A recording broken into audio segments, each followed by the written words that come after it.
Take out the Mininfra ScanT Plus grain analyzer from the aluminum case.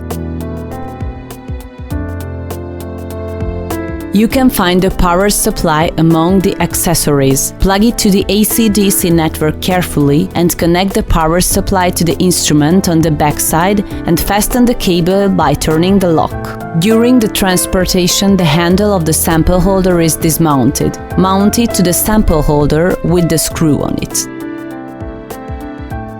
Turn on the instrument by pressing the red button on the backside.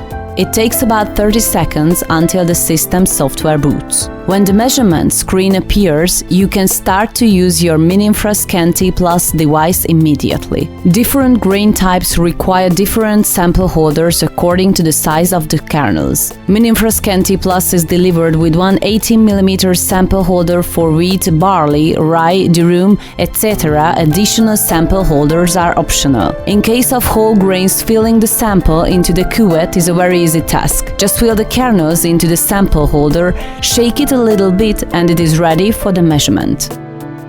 Select the product to be measured by pressing Product and click on the box by the product you want to measure. The selected checkbox will turn yellow. You can select the components of the product as well. Press the black arrow by the product and select the checkboxes by the components to be measured. Having put the sample into the instrument and selected the product and component, you can start the analysis. Each measurement can be identified by a unique ID that can be entered manually or by a barcode reader. Press the measurement button and wait about 1 minute while the measurement process is in progress. The columns on the screen are showing the transmittance of the sample on the 16 different spots of the measurement. When the instrument finishes the measurement, the results will be shown on the screen and printed out by the built-in Thermo printer.